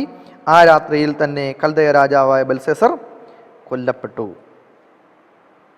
നോക്കൂ, ഒരു അധ്യായത്തിൻ്റെ 30 വാക്യങ്ങളിൽ ഒരു വലിയ സംഭവം, ദൈവം ഇടപെടുന്ന വലിയ ഒരു സംഭവം അവിടെ ഉണ്ടായി. നോക്കൂ, അവർക്ക് അനുതാപത്തിനുള്ള അവസരം കൂടി കിട്ടിയില്ല എന്ന് നമ്മൾ മനസ്സിലാക്കണം. അവർക്ക് മാനസാന്തരത്തിനുള്ള ഒരവസരം ഒരുപക്ഷെ ബെൽസേസറിന് കിട്ടിയില്ല. കാരണം അവൻ അത്ര കഠിനമായ പാപം ചെയ്തു. ദൈവം അവനെ അവൻ്റെ രാജ്യത്വത്തിന് എണ്ണി, അതിന് അന്തം വരുത്തി, അവനെ കുറവിനുള്ളവനായി കണ്ടെത്തി, അവൻ്റെ രാജ്യത്തിനെ മേദ്യർക്കും പാർസികൾക്കുമായി വിഭജിച്ചു കൊടുത്തു. ഒറ്റ രാത്രി കൊണ്ട് സംഭവിക്കുകയാണ്. ആ രാത്രിയിൽ ബെൽസേസർ എന്ത് ചെയ്യുന്നു? കൽദയരാൽ കൊല്ലപ്പെടുന്നു. നോക്കൂ, ഇവിടെ മരിച്ചത് ആരാണ് എന്ന് നമ്മൾ മനസ്സിലാക്കുക. അവൻ മരിക്കപ്പെടാനുള്ളതായ കാരണം എന്താണെന്ന് മനസ്സിലാക്കുക. ദൈവം അവനോട് പറഞ്ഞ കാര്യം എന്താണെന്നും മനസ്സിലാക്കുക. നമ്മുടെ ഓരോരുത്തരുടെയും പാപങ്ങൾക്ക് ദൈവം തൽക്ഷണം മറുപടി നൽകിയിരുന്നുവെങ്കിൽ ഒരുപക്ഷെ ബെൽസേസറിനേക്കാൾ ഗതികെട്ട അവസ്ഥ ആയേനെ. ഒരു വീഴ്ച, ഒരു വലിയ വീഴ്ച അവിടെ സംഭവിക്കുകയാണ്. ബെൽസേസറിനോട് പറഞ്ഞ കാര്യം ഇങ്ങനെയാണ്: ബെൽസേസറെ, നിനക്കിതൊക്കെയും അറിയാമായിരുന്നിട്ടും നീ നിന്റെ ഹൃദയത്തിനെ ദൈവത്തിന്റെ സന്നിധിയിൽ താഴ്ത്തിയില്ല. പകരം നീ എന്ത് ചെയ്തു? അഹങ്കരിച്ചു. നീ കുറവുള്ളവനായി തീർന്നു. നിന്നെ അവൻ എണ്ണിയിരിക്കുന്നു. നിന്റെ രാജ്യത്തിനെ പകുത്ത് കൊടുത്തിരിക്കുന്നു. അവന് മരണമായിരുന്നു ദൈവം വിധിച്ച വിധി. അതായത് ഈ ഭാഗം, ചരിത്രഭാഗം നമ്മോട് വീണ്ടും പറയാൻ ഉദ്ദേശിക്കുന്നത് എന്താണ് എന്ന് നമ്മളൊന്ന് ചിന്തിച്ച് നോക്കൂ. ദൈവത്തിൻ്റെ ആത്മാവ് നമ്മോട് പറയാൻ ആഗ്രഹിക്കുന്നത് എന്താണ് എന്ന്. നാം ദൈവത്തിൻ്റെ വചനം ഉൾക്കൊള്ളാനും പഠിക്കാനും മനസ്സിലാക്കാനൊക്കെ തുടങ്ങിയിട്ട് ഒരുപാട് കാലമായി. പക്ഷേ ദൈവത്തെ വിട്ടകന്ന് നാം എന്ത് ചെയ്യാൻ പാടില്ല? ഒരു പ്രവൃത്തിയും ചെയ്യാൻ പാടില്ല എന്നുള്ളതാണ്. ദൈവത്തിൻ്റെ കൽപ്പനകൾക്ക് വിരുദ്ധമായി, ദൈവത്തിൻ്റെ ചിന്തകൾക്ക് വിരുദ്ധമായി, ദൈവത്തിൻ്റെ ആഗ്രഹങ്ങൾക്ക് വിരുദ്ധമായി മനുഷ്യൻ പ്രവർത്തിക്കാൻ പാടില്ല എന്നുള്ള കർശനമായ ഒരു താക്കീതാണ് ബെൽസേസറിൻ്റെ ഈ അനുഭവത്തിലൂടെ ദൈവം നമ്മോട് പറയുന്നത്. ബെൽസേസർ എന്ന കരുത്തനായ രാജാവിന് രാത്രിയിൽ തന്നെ മരണശിക്ഷ വിധിച്ചു എങ്കിൽ പ്രിയമുള്ളവരുടെ നമ്മുടെയൊക്കെ അവസ്ഥ എന്തായിത്തീരും എന്ന് നാം സ്വയം ചിന്തിച്ചു നോക്കൂ. അന്ത്യനാളുകളിൽ നമ്മുടെ ഹൃദയങ്ങളെ ദൈവത്തിൻ്റെ സന്നിധിയിൽ സമർപ്പിക്കുക. അഹങ്കാരം കാണിക്കരുത് എന്നാണ്. അഹങ്കരിക്കരുത്, ഒന്നിലും അഹങ്കരിക്കരുത്. നമ്മുടെ കയ്യിലുള്ള പണത്തിൽ നമ്മൾ അഹങ്കരിക്കരുത്. നമ്മുടെ കയ്യിലുള്ള പാണ്ഡിത്യത്തിൽ അഹങ്കരിക്കരുത്. നമ്മുടെ കയ്യിലുള്ള വസ്തുവകളിലോ സമ്പാദ്യങ്ങളിലോ മോടികളിലോ അഹങ്കരിക്കരുത്.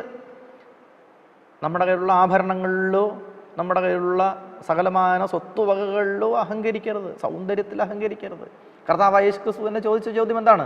ഈ രാത്രിയിൽ നിന്റെ ആത്മാവിനെ ഞാൻ എടുത്തു കഴിഞ്ഞാൽ നീ സമ്പാദിച്ചു വച്ചിരിക്കുന്നതൊക്കെ ആർക്കാകും? നമ്മൾ സ്വയം ചിന്തിക്കൂ. മനുഷ്യൻ അത്രയേ ഉള്ളൂ. അത്രമാത്രമുള്ള മനുഷ്യൻ പറയുന്ന വാക്കുകൾ, അവൻ്റെ നാവിൽ നിന്ന് വരുന്ന വാക്കുകളുടെ ആ മൂർച്ച, അവൻ ചെയ്യുന്ന പ്രവൃത്തികളുടെ മൂർച്ച, അവൻ ചെയ്യുന്ന ചിന്തകളുടെ, അവൻ്റെ കണ്ണുകളുടെ കാഴ്ചകളുടെയൊക്കെ മൂർച്ച നമ്മൾ ആലോചിച്ച് നോക്കൂ. നമ്മൾ ഓരോരുത്തരുടെയും വ്യക്തി ജീവിതങ്ങളെ ആലോചിച്ച് നോക്കൂ. അത് പണ്ഡിതനായിട്ട് നിന്നാലും പാമരനായിട്ട് നിന്നാലും ഒന്ന് ആലോചിച്ച് നോക്കൂ. സമ്പന്നനായിട്ട് നിന്നാലും ദരിദ്രനായിട്ട് നിന്നാലും ഒന്ന് ആലോചിച്ച് നോക്കൂ. ദൈവത്തിന് മുഖപക്ഷമില്ല. അത് വിശ്വാസിയായിരുന്നാലും പുരോഹിതനായിരുന്നാലും ആരായിരുന്നാലും തന്നെ ദൈവത്തിന് മുഖപക്ഷമില്ല. അഹങ്കാരത്തോടു കൂടി ജീവിക്കാനല്ല ദൈവം പറഞ്ഞത്, സകലവിധ താഴ്മയോടും കൂടെ ദൈവത്തിന് മുമ്പിൽ നിൽക്കുക എന്നുള്ളതാണ്. ആ ഒരു താഴ്മയ്ക്ക് വേണ്ടിയിട്ടാണ് ദൈവം, അതൊരു തിരിച്ചറിയൽ. ബെൽസേസറിൻ്റെ അനുഭവം, ബെൽസേസറിൻ്റെ ചരിത്രം നമുക്ക് പഠിക്കാൻ തരുന്നത് മനുഷ്യരാശിയെ സംബന്ധിച്ചിടത്തോളം ഒരു തിരിച്ചറിവാണ്. എന്ത് തിരിച്ചറിവാണ്?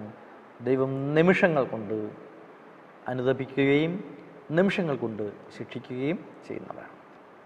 യോന എന്ന പ്രവാചകൻ അവർക്ക് നാശം വരുന്നത് കാണാൻ വേണ്ടി കാത്തിരുന്നു. പക്ഷേ ഒരു നിമിഷം പോലും വൈകാതെ അവരുടെ പ്രാർത്ഥന ദൈവം കേട്ടു. അറിയാമായിരുന്നിട്ടും തെറ്റ് ചെയ്തപ്പോൾ ബെൽസേസറിന് ഒരു നിമിഷം പോലും വൈകാതെ മരണശിക്ഷ വിധിക്കാനും ദൈവത്തിന് കഴിഞ്ഞു. അതാണ് മാനസാന്തരത്തിൻ്റെ വലിയ ഒരു ദർശനം നമുക്കിവിടെ പഠിക്കാൻ കിട്ടുന്നത്.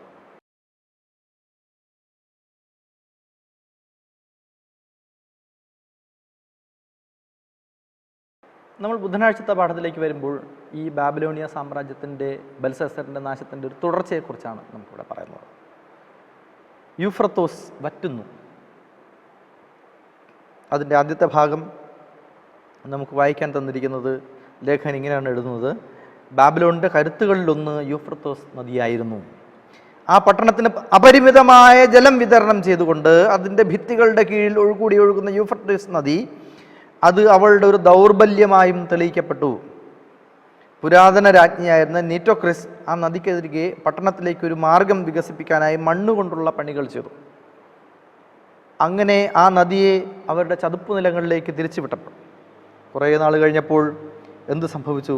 പുരാതന ഗ്രീസിലെ എഴുത്തുകാരനായ ഹെറഡോട്ടസ് ഇങ്ങനെയാണ് പറയുന്നത്: ബാബിലോണിൻ്റെ മധ്യത്തിൽ ജീവിച്ചിരുന്നവർക്ക് അതിൻ്റെ പ്രാന്തപ്രദേശം വീണുപോയി എന്ന് യാതൊരു ഊഹവുമില്ലായിരുന്നു. അതൊരു ഉത്സവത്തിൻ്റെ കാലമായിരുന്നു.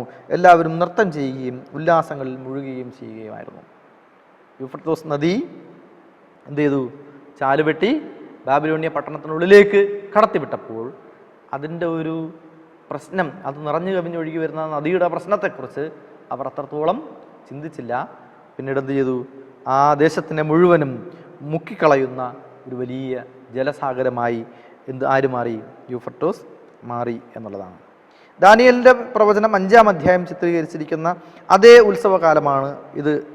നമുക്ക് നോക്കാം. ദാനിയേലിൻ്റെ പ്രവചനം 5-ാം അധ്യായത്തിൻ്റെ 18 മുതൽ 31 വരെയുള്ള വാക്യങ്ങൾ വായിക്കുമ്പോൾ അവിടെ ഇങ്ങനെ പറയുന്നു: രാജാവേ, അത്യുന്നതനായ ദൈവം തിരുമേനിയുടെ അപ്പനായ ദമുഖ്നേസറിന് രാജ്യത്വവും മഹത്വവും പ്രതാപവും നൽകി.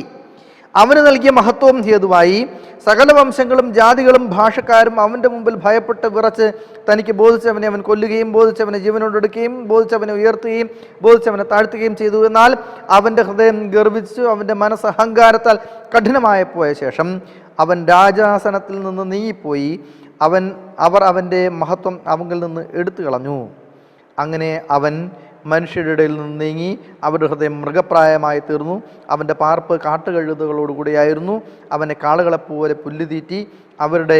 മനുഷ്യരുടെ രാജ്യത്വത്തിന്മേൽ അത്യുന്നതനായ ദൈവം വാഴുകയും തനിക്ക് ബോധിച്ചവനെ നിയമിക്കുകയും ചെയ്യുന്നു എന്ന് അവൻ അറിയുന്നത് വരെ അവൻ്റെ ദേഹം ആകാശത്തിലെ മഞ്ഞുകൊണ്ട് നനഞ്ഞു. നബൂഖദ്നേസർ രാജാവിന് സംഭവിച്ചതും മറ്റൊരു പ്രവചന ഭാഗ ചരിത്രം ആണ്. അത് ദീർഘമായ ചരിത്രം ഇവിടെ പറയാൻ ഉദ്ദേശിക്കുന്നില്ല. നോക്കൂ, കർത്താവായ യേശുക്രിസ്തുവിൻ്റെ തീരുമാനങ്ങൾ, ചില ബോധ്യങ്ങൾ മനുഷ്യനുണ്ടാകുന്നത് വരെ, ചില തിരിച്ചറിവുകൾ മനുഷ്യനുണ്ടാകുന്നത് വരെ ചിലപ്പോൾ ദൈവം അവനെ കഷ്ടപ്പെടുത്തും. നബൂഖദ്നേസറിന് വന്ന കഷ്ടപ്പാട് എങ്ങനെയാണ്? അവൻ്റെ കഷ്ടപ്പാട്, അവൻ കാളയെപ്പോലെ പുല്ലുതിരി മനുഷ്യരുടെ രാജ്യത്വത്തിനുമേൽ അത്യുന്നതനായ ദൈവം വാഴുകയും, അവിടെയാണ് ആ പ്രസ്താവന നമ്മൾ ശ്രദ്ധിച്ച് കേൾക്കുക. മനുഷ്യരുടെ രാജ്യത്വത്തിന്മേൽ അത്യുന്നതനായ ദൈവം വാഴുകയും തനിക്ക് ബോധിച്ചവനെ അവൻ നിയമിക്കുകയും ചെയ്യുന്നു എന്ന് അവൻ അറിയുന്നത് വരെ അവൻ്റെ ദേഹം ആകാശത്തിലെ മഞ്ഞുകൊണ്ട് നനഞ്ഞു. അത്ര കഷ്ടപ്പാട്. അവൻ പുല്ല് തിന്നുന്നു, മൃഗപ്രായമായി തീർന്നു. അവൻ്റെ പാർപ്പ് കാട്ടുകഴുതകളോടുകൂടെയായിരുന്നു. അവൻ കാളയെപ്പോലെ പുല്ല് തിന്നുന്നവനായിരുന്നു. നോക്കൂ, രാജാവാണ്. അവൻ്റെ മകനായ ബെൽഷസ്സറേ, ഇതൊക്കെയും നിനക്കറിയാമായിരുന്നിട്ടും നീ എന്ത് ചെയ്തില്ല? നിന്റെ ഹൃദയത്തെ ദൈവത്തിൻ്റെ സന്നിധിയിൽ താഴ്ത്തിയില്ല എന്നാണ് നബൂഖദ്നേസറിനോട് പറയുന്നത്. ചില അടയാളങ്ങൾ ഞാൻ പറഞ്ഞല്ലോ, ചില അടയാളങ്ങൾ, ചില അനുഭവങ്ങൾ ദൈവം ചില കൊളുത്തുകളായി, വേദനകളായി നമുക്ക് ഓരോരുത്തർക്കും തരും. തികച്ചും വൈയക്തികമാണ്. ദൈവം ഓരോരുത്തന് അവനവൻ്റെ പ്രവൃത്തിക്ക് തക്കവണ്ണം പ്രതിഫലം കൊടുക്കും എന്നാണ് വേദപുസ്തകം പറയുന്നത്. തികച്ചും വ്യക്തിപരമാണ്. ആ വ്യക്തിപരമായി നാം ദൈവത്തെ കാണുക. ഞാൻ എന്താണോ ചെയ്യുന്നത് എന്നതിൻ്റെ ഫലം അനുഭവിക്കുന്നത് ഞാനാണ് എന്നിരിക്കെ, എന്നോട് ദൈവത്തിന് എന്താണ് പറയാനുള്ളത് എന്നുള്ളത് ദൈവം എന്നോട് തന്നെ പറയുന്നു എന്നിരിക്കെ, നമ്മുടെ ദൗത്യത്തെക്കുറിച്ച് മറന്നു പോകരുത്. യോനയോട് പറഞ്ഞു, യോന ദൗത്യം മറന്നു. നിനവയിലേക്ക് പോകേണ്ട യോന തർസീസിലേക്ക് പോയി. ദൈവം യോനയെ പിടിച്ചു കൊണ്ടുവന്ന് തർസീസിൽ നിന്ന് പിടിച്ചുകൊണ്ട് നിനവയിൽ കൊണ്ട് ഇട്ടു. നെബൂഖദ്നേസർ രാജാവിന് അവൻ്റെ രാജ്യത്വത്തെക്കുറിച്ച് ബോധ്യമുണ്ടാകാൻ അവനെ കഷ്ടപ്പെടുത്തി. അതെല്ലാം അറിയാമായിരുന്നിട്ടും അഹങ്കരിച്ച് ഹൃദയത്തെ താഴ്ത്താതിരുന്ന ബെൽശസ്സറിന് സംഭവിച്ചതോ അവൻ കൽദേരാൽ കൊല്ലപ്പെട്ടു. ആ ദേശത്തിന് സകല പുഷ്ടിയുമുണ്ടായിരുന്നു, സകല ജനവും ഒന്നിച്ച് വെള്ളത്തിൽ താഴ്ന്നു പോകുന്ന അവസ്ഥയുണ്ടായി. നോക്കൂ, കർത്താവായ യേശുക്രിസ്തുവിൻ്റെ വീണ്ടും വരവ് എപ്പോഴാണ് എന്ന് നമുക്ക് ആർക്കും അറിയില്ല. മത്തായി എഴുതിയ സുവിശേഷം 24-ാം അധ്യായത്തിൻ്റെ 42-43 വാക്യങ്ങൾ വായിക്കുമ്പോൾ അതിനോട് ചേർത്ത്, നിങ്ങളുടെ കർത്താവ് ഏത് ദിവസത്തിൽ വരുന്നു എന്ന് നിങ്ങൾ അറിയായിക കൊണ്ട് ഉണർന്നിരിപ്പിൻ. കള്ളൻ വരുന്ന യാമം ഇന്നത് എന്ന് വീട്ടുടയവൻ അറിഞ്ഞുവെങ്കിൽ അവൻ ഉണർന്നിരിക്കുകയും തൻ്റെ വീട് തുറക്കാൻ സമ്മതിക്കാതിരിക്കുകയും ചെയ്യും എന്ന് അറിയുന്നുവല്ലോ. അല്ലേ? കർത്താവ് യേശുക്രിസ്തുവിൻ്റെ ദിവസം എപ്പോഴാണ് എന്ന് ആർക്കും അറിയില്ല. കള്ളൻ വരുന്ന യാമം എപ്പോഴാണ് എന്ന് അറിയില്ല. അതുകൊണ്ടാണ് കർത്താവ് എപ്പോഴാണ് വരുന്നത്, കർത്താവ് കള്ളനെപ്പോലെ വരും എന്ന് പറഞ്ഞിരിക്കുന്നത്. വെളിപ്പാട് പുസ്തകം 16-ാം അധ്യായത്തിൻ്റെ 15-ാമത്തെ വാക്യം ഒന്ന് വായിച്ചു നോക്കിക്കേ. അന്ത്യകാല മുന്നറിയിപ്പിൻ്റെ മധ്യത്തിലും ഇതൊരു സുവിശേഷമാണ് എന്നാണ് പറയുന്നത്. എന്താണ്? ഞാൻ കള്ളനെപ്പോലെ വരും. അതായത് ആരും അറിയാത്ത യാമത്തിൽ വരും എന്നാണ്, അല്ലാതെ ഒളിച്ച് പതുങ്ങി വരും എന്നല്ല. നാം തെസ്സലോനിക്കർക്ക് ലേഖനം പഠിക്കുമ്പോൾ അവിടെ പറഞ്ഞത് എന്താണ്? കർത്താവ് തൻ ഗംഭീരനാദത്തോടും പ്രധാന ദൂതൻ്റെ ശബ്ദത്തോടും കാഹളത്തോടും കൂടെ വാനമേഘങ്ങൾ എഴുന്നള്ളി വരും എന്നാണ്. എങ്ങനെയാണ് വരുന്നത്? രഹസ്യമായിട്ടല്ല. കർത്താവ് തൻ ഗംഭീരനാദത്തോടെ, ശബ്ദം, ഘോരഘോരമായ ശബ്ദത്തോടു കൂടി, ഗംഭീരനാദത്തോടും പ്രധാന ദൂതൻ്റെ കുഴലൂതോടും പ്രധാന ദൂതൻ്റെ ശബ്ദത്തോടും കാഹളത്തോടും കൂടിയാണ് അവൻ വാനമേഘങ്ങൾ എഴുതുന്നത്. പക്ഷേ ആ ടൈം ആർക്കും പ്രെഡിക്റ്റ് ചെയ്യാൻ പറ്റില്ല, ആർക്കും പ്രവചിക്കാൻ കഴിയില്ല. അതുകൊണ്ട് എന്ത് ചെയ്യുക? ഒരുങ്ങിയിരിക്കുക. മനസാന്തരപ്പെടുക എന്നുള്ളത് ഒരു ഒരുങ്ങിയിരിക്കൽ പ്രക്രിയയാണ്. ആ ഒരുങ്ങിയിരിക്കൽ പ്രക്രിയയിലേക്ക് നാം കടക്കണം എന്നുള്ളതാണ് ഈ ഭാഗവും നമുക്ക് പഠിപ്പിച്ചു തരുന്നത്.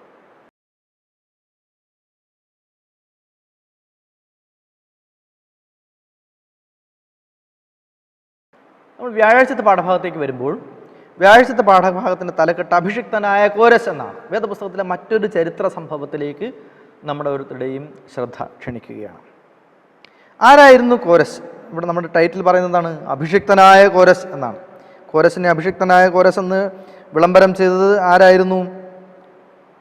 അത് നാം വേദപുസ്തകം നമ്മൾ പഠിക്കുമ്പോൾ 2 ദിനവൃത്താന്തം അതിൻ്റെ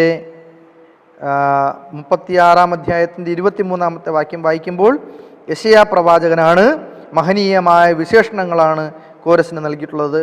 യഹോവയുടെ അഭിഷിക്തൻ എന്ന് അദ്ദേഹം യെശയ്യാവ് 45-ാം അധ്യായത്തിൻ്റെ 1, 44-ാം അധ്യായത്തിൻ്റെ 28 തുടങ്ങിയ വാക്യങ്ങൾ അദ്ദേഹത്തിനെ അഭിഷിക്തനായ, യഹോവയുടെ അഭിഷിക്തൻ എന്ന് പറയുന്നുണ്ട്. ആരായിരുന്നു കോരസ് എന്നുള്ളത്? കാംബിസസ് 1-ാമൻ്റെ പുത്രനായിരുന്നു കോരസ്. അദ്ദേഹം ജീവിച്ചിരുന്ന കാലഘട്ടം എന്ന് പറയുന്നത് BC 559, 530 കാലഘട്ടത്തിലാണ്. ആ സമയത്ത് പേർഷ്യ സാമ്രാജ്യം വിശാലമായ, ബാബിലോണിന് മേദ്യർക്കും പാർസികൾക്കുമായിട്ട്, അതിലെ പാർസികൾ എന്ന് പറയുന്നതാണ് ഈ പേർഷ്യ എന്ന് പറയുന്നത്, മേദ്യർക്കും പാർസികൾക്കുമായിട്ട് വിഭജിച്ചു കൊടുത്തു എന്നാണ് നമ്മൾ കാണുന്നത്. അതിൽ ആ പേർഷ്യ സാമ്രാജ്യത്തിനെ ലോകം കണ്ടിട്ടുള്ളതിൽ ഏറ്റവും വലിയ പ്രദേശങ്ങളുടെ ഒരു കൂട്ടമാക്കി മാറ്റിയത് ആരായിരുന്നു? കോരസ് ആയിരുന്നു. വളരെ വിശാല മനസ്കനായ ഒരു മനുഷ്യൻ എന്നാണ് കോരസിനെ പറ്റി പറയുന്നത്. അദ്ദേഹം BC 539 ബാബിലോണിയെ പിടിച്ചടക്കുകയും തുടർന്ന് 2 നൂറ്റാണ്ടോളം ആ യഹൂദ്യ പാർശ്യ സാമ്രാജ്യത്തിൻ്റെ ഒരു പ്രവിശ്യയായിട്ട് ആ യഹൂദിയെ ചേർത്ത് വെച്ചുകൊണ്ട് അവിടെ അവൻ ദൈവത്തിനെ മറന്നില്ല എന്നുള്ളതാണ് കോരസിനെ സംബന്ധിച്ചിടത്തോളം അദ്ദേഹത്തിനെ മഹാനാക്കുന്ന കാര്യം എന്ന് പറയുന്നത്. പാർസികളുടെ സമ്പ്രദായം അനുസരിച്ച് കോരസിനെ മഹാനായ രാജാവ് എന്നോ രാജാക്കന്മാരുടെ രാജാവ് എന്നോ പോലും വിളിക്കുമായിരുന്നു. കോരസ് ക്രിസ്തു തൻ്റെ സഭയെ ചേർക്കുവാൻ മടങ്ങി വരുമ്പോൾ എന്ത് സംഭവിക്കും എന്നുള്ളതിന് മുൻകൂട്ടി സൂചന നൽകുന്നു. കിഴക്ക് നിന്ന് വരുന്ന രാജാവാണ് അവൻ. അതായത് ബാബിലോണുമായി യുദ്ധം ചെയ്ത് തൻ്റെ ജനത്തെ മോചിപ്പിച്ച് ബാബിലോണിൽ നിന്ന് രക്ഷപ്പെട്ട അവസാനത്തെ വാഗ്ദത്ത നാട്ടിലേക്ക് അവരെ തിരിച്ചുവിടുന്നത് ആരാണ്? കോരസാണ്. വെളിപാട് പുസ്തകം 19-ാം അധ്യായത്തിൻ്റെ 11 മുതൽ 16 വരെയുള്ള വാക്യങ്ങൾ വായിക്കുമ്പോൾ, യെശയ്യാവിൻ്റെ പ്രവചനം 45-ാം അധ്യായം വായിക്കുമ്പോൾ ഇവിടെ ഈ ചരിത്ര പശ്ചാത്തലത്തിനെ നമുക്ക് കാണാൻ കഴിയും. നമുക്കൊരു വാക്യം വായിക്കാം. 2 ദിനവൃത്താന്തം, അവിടെ എന്താണ് പറയുന്നത് നോക്കാം. 2 ദിനവൃത്താന്തം 36-ാം അധ്യായത്തിൻ്റെ 2 ദിനവൃത്താന്തം 36-ാം അധ്യായത്തിൻ്റെ 22, 23 വാക്യങ്ങൾ.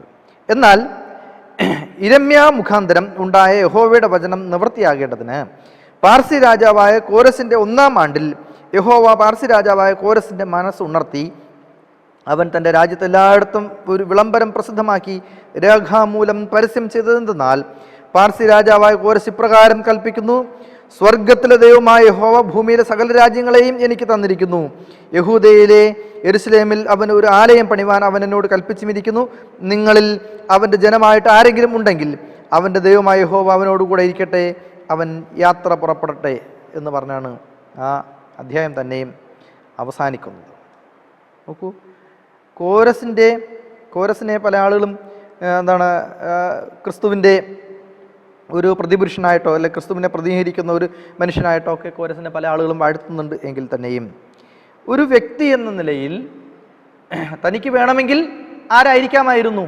ഒരു രാജാവായി നിന്നുകൊണ്ട് ദൈവത്തെ ആരാധിക്കാത്ത, ദൈവത്തെ മനസ്സിലാക്കാത്ത, ദൈവം ആരാണെന്ന് ചിന്തിക്കാത്ത ഒരാളായി അവന് അങ്ങനെ തുടരാമായിരുന്നു. പക്ഷേ അവൻ എന്ത് ചെയ്തു? അവനെന്താ പറഞ്ഞത്? അവൻ ഇരമ്യാ പ്രവാചകൻ മുഖാന്തരമുണ്ടായ യഹോവയുടെ വചനം നിവൃത്തിയാകേണ്ടതിന് യഹോവ പാർസി രാജാവായ കോരസിൻ്റെ മനസ്സുണർത്തി എന്നാണ് അവിടെ പറയുന്നത്. അങ്ങനെ മനസ്സുണർത്തിക്കൊണ്ടാണ് അവൻ ഇസ്രായേലിൻ്റെ നടുവിൽ വന്നു നിന്ന് അവരുടെ യഹോവയായ ദൈവം അവനോട് പറഞ്ഞിരിക്കുന്നു, യെരുശലേമിൽ അവനൊരു ആലയം പണിവാൻ അവനോട് കൽപ്പിച്ചിരിക്കുന്നു എന്ന് പറഞ്ഞ് അവൻ വന്ന് അവിടെ ഉച്ചത്തിൽ അവരോട് പറയുന്നത്. അവൻ ആ ജനത്തെ ബാബിലോണുമായി യുദ്ധം ചെയ്ത് ആ ജനത്തെ മോചിപ്പിക്കുകയും അവസാനം വാഗ്ദത്ത നാട്ടിലേക്ക് അവരെ തിരിച്ചുവിടുകയും ചെയ്യുന്നവനായ കോരസിനെ ഇരമ്യാവ് യഹോവയുടെ അഭിഷിക്തൻ എന്ന്, യെശയ്യാവും ഇരമ്യാവും ഒക്കെ യഹോവയുടെ അഭിഷിക്തൻ എന്ന് വിശേഷിപ്പിച്ചത് അതുകൊണ്ടാണ് എന്ന് നമുക്ക് മനസ്സിലാക്കാം. നമുക്ക് ഇവിടെ നമ്മളോട് ചോദ്യം ചോദിക്കുന്നുണ്ട്. കോരസ് തീർച്ചയായും ക്രിസ്തുവിൻ്റെ ഒരു പരിപൂർണ ഒരു പ്രതിരൂപമായിരുന്നില്ല.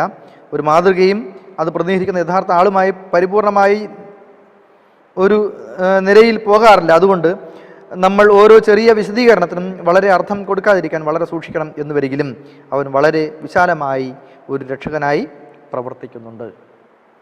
എത്ര ആകർഷണമാണ് ദൈവം അവിശ്വാസിയായ ഒരു രാജാവിനെ വളരെ ശ്രേഷ്ഠമായ രീതിയിൽ ഹിതം നിറവേറ്റാൻ ഉപയോഗിക്കുന്നത്. അതാണ് ഇവിടുത്തെ പ്രധാനപ്പെട്ട പോയിന്റ് എന്ന് പറയുന്നത്. ഒരു അവിശ്വാസിയായ, അതാണ് ഞാൻ നേരത്തെ പറഞ്ഞത്, കോരസിന് വേണമെങ്കിൽ ആരായി? രാജാവായി, ഒരു അവിശ്വാസിയായി, അല്ലെങ്കിൽ വിഗ്രഹങ്ങളെ ആരാധിക്കുന്നവനായി ബെൽസേസർ ചെയ്തതുപോലെ അല്ലെങ്കിൽ നെബൂഖദ്നേസർ ചെയ്തതുപോലെ ഒക്കെ ആകാമായിരുന്നു. പക്ഷേ അങ്ങനെ ആയില്ല. അവൻ ദൈവത്തെ തിരിച്ചറിയുന്നുണ്ട് എന്നും ദൈവത്തിൻ്റെ വാക്ക് അവൻ കേൾക്കുന്നുണ്ട് എന്നുള്ളതും കൊണ്ട് അവനെ ദൈവം എന്തു ചെയ്യാണ്? അവിടെ കാര്യങ്ങൾ നിർവഹിക്കുവാൻ കോരസിനെ ദൈവം ഉപയോഗിക്കുകയാണ് എന്ന് നമുക്ക് മനസ്സിലാകാം. കോരസിനെ സംബന്ധിച്ചിടത്തോളം കോരസിന് അങ്ങനെ വലിയ ഒരു വിശ്വാസ പാരമ്പര്യമുള്ള ഒരു വ്യക്തിയൊന്നും ആയിരുന്നില്ല. അവനെ സംബന്ധിച്ചിടത്തോളം, കോരസിനെ സംബന്ധിച്ചിടത്തോളം ആ പാർസി സാമ്രാജ്യത്തിലെ ഒരു വലിയ ചക്രവർത്തിയായി മാത്രം തുടരാൻ കഴിയുന്ന ഒരു മനുഷ്യനായിരുന്നു. പക്ഷേ അതിൽ നിന്നും വ്യത്യസ്തനായി അവൻ ദൈവത്തിന് വേണ്ടി പ്രവർത്തിക്കുന്നതായിട്ട് നമുക്ക് കാണാം. ദൈവം തിരഞ്ഞെടുക്കുന്നത് ആരെയാണ് എന്നുള്ളതാണ്. ദൈവം തിരഞ്ഞെടുക്കുന്നത്, ദൈവത്താൽ തിരഞ്ഞെടുക്കപ്പെടുമ്പോൾ അത് ആരെ വേണമെങ്കിലും തിരഞ്ഞെടുക്കാം. അതിനൊരു വേദപുസ്തകത്തിൽ വലിയ ജ്ഞാനിയായ ഒരു മനുഷ്യൻ തന്നെ വരണമെന്നൊന്നുമില്ല. ദൈവം തിരഞ്ഞെടുക്കുന്ന രീതി അങ്ങനെയാണ്. നമുക്ക് ദൈവം മോശയെ തിരഞ്ഞെടുത്തത് എങ്ങനെയാണ്? മോശ വിക്കനായ മോശയായിരുന്നു. മോശയെ തിരഞ്ഞെടുത്തു, യോനയെ തിരഞ്ഞെടുത്തു, നോഹാപ്പൂപ്പിനെ തിരഞ്ഞെടുത്തു. ആലോചിച്ച് നോക്കൂ. പ്രവാചകന്മാരെയൊക്കെ തിരഞ്ഞെടുത്തത് എങ്ങനെയാണ്? കർത്താവ് യേശു ക്രിസ്തുവിൻ്റെ ശിഷ്യന്മാരെ തിരഞ്ഞെടുത്തത് എങ്ങനെയാണ്? ആ തിരഞ്ഞെടുപ്പ് എന്ന് പറയുന്നത് ഒരു വിളിയാണ്. ആ ഒരു തിരഞ്ഞെടുപ്പിന് വേണ്ടി നാം ദൈവത്തിന് മുമ്പിൽ നമ്മുടെ പേര് വിളിക്കുമ്പോൾ യഹോവേ അടിയനിത എന്ന് പറയുവാനുള്ള ഒരു മനസ്സോടുകൂടി ദൈവത്തിൻ്റെ കയ്യിലേക്ക് കടന്നു ചെല്ലണമെന്നുള്ള ഒരു തിരഞ്ഞെടുപ്പ് എപ്പോൾ വേണമെങ്കിലും സംഭവിക്കാം എന്നുള്ളതാണ് ഈ ഭാഗം നമുക്ക് മനസ്സിലാക്കി തരുന്നത്. നമ്മൾ ഈ പാഠത്തിൻ്റെ അവസാന ഭാഗത്തേക്ക് വരികയാണ്. LN G white the unseen watches എന്ന പുസ്തകത്തിൽ ഇങ്ങനെ പറയുന്നുണ്ട്. അത് പ്രോഫറ്റ്സ് ആൻഡ് കിങ്സ്, പ്രവാചകന്മാരും രാജാക്കന്മാരും എന്ന വലിയ പുസ്തകത്തിൻ്റെ ഒരു ചാപ്റ്ററാണ് ദ അൺസീൻ വാച്ചസ്. നമ്മൾ കണ്ടിട്ടില്ലാത്ത നമ്മുടെ ഘടികാരങ്ങൾ എന്നുള്ള അതിലിങ്ങനെയാണ് പറയുന്നത്: പ്രവർത്തിക്കുവാൻ വേദിയിൽ കയറിയ ഓരോ രാജ്യത്തെയും ഭൂമിയിൽ അതിൻ്റേതായുള്ള സ്ഥലത്തായിരിക്കുവാൻ അനുവദിച്ചു. അതായത് നിരീക്ഷകൻ്റെയും വിശുദ്ധനായവൻ്റെയും ഉദ്ദേശം നിറവേറ്റുമോ എന്ന വസ്തുത നിശ്ചിതമാക്കും.